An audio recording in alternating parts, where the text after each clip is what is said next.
ജോയ് വീണ ടണലിൽ കണ്ടെത്തിയതെല്ലാം റെയിൽവേയുടെ മാലിന്യമാണെന്ന വാദമാണ് മേയർ ആര്യ രാജേന്ദ്രന്റേത്. അങ്ങനെയാണെങ്കിൽ തന്നെ അതെങ്ങനെയാണ് എനിക്ക് മനസ്സിലായില്ല. ഈ മൂന്നാമത്തെ പ്ലാറ്റ്ഫോമിലെ മാൻഹോൾ നമ്മൾ തുറന്ന് പരിശോധിക്കുമ്പോൾ അവിടെ നിന്ന് മാറ്റുന്ന മാലിന്യങ്ങളിൽ കൂടുതലും റെയിൽവേ ഉപയോഗിക്കുന്ന അതായത് റെയിൽവേ സ്റ്റേഷനിലോ നമുക്ക് ട്രെയിനിൽ നിന്നോ കിട്ടുന്ന പല ഉൽപ്പന്നങ്ങളുണ്ട്. ഏറ്റവും കൂടുതൽ കിട്ടിയത് അത്തരം വസ്തുക്കൾ കൂടിയാണ്. അത് എന്റെ സ്വഭാവം എനിക്ക് തന്നെ പിടിക്കാണ്ടിരിക്കുക.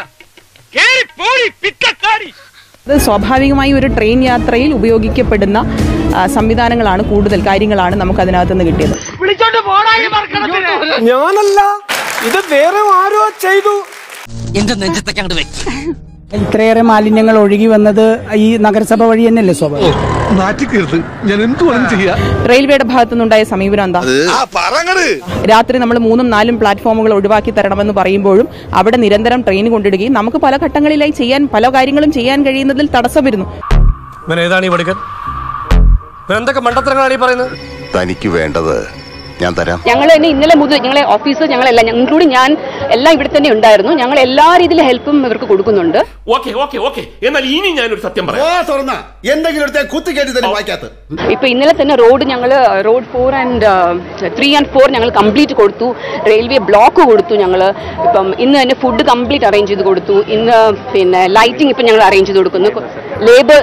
അഡീഷണൽ ലേബർ സപ്ലൈ നമ്മൾ കൊടുത്തു. റെയിൽവേയുടെ ഭാഗത്ത് നിന്ന് എന്തെല്ലാം ചെയ്യാൻ പറ്റുന്നു ഞങ്ങൾ എല്ലാം ചെയ്തു. ഇയാളെ കെട്ടിയെടുത്തേ നീ അങ്ങനെ ഒറ്റയ്ക്ക് രക്ഷപ്പെടാൻ നോക്കണ്ട. തൂങ്ങുമ്പോ നമുക്ക് ഒരുമിച്ച് തൂങ്ങടാ.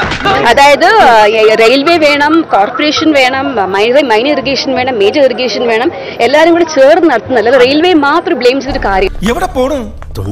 വെള്ളം കുടിക്കണം. ഇതൊക്കെ ഒരുമിച്ചുള്ള കൂട്ടുത്തരവാദിത്വമായിരിക്കണം. ഈ വേസ്റ്റ് മുഴുവൻ വരുന്ന നഗരസഭയുടെ ആ ഭാഗത്തു നിന്നാണ്.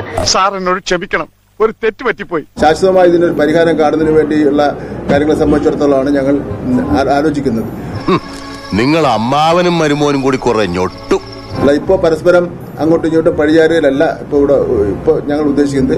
കണ്ടോ ഈ അലവലാതിക്ക് ഒരു കാര്യം മനസ്സിലായി. ഈ വേസ്റ്റ് മുഴുവൻ വരുന്ന നഗരസഭയുടെ ആ ഭാഗത്തു നിന്നാണ്.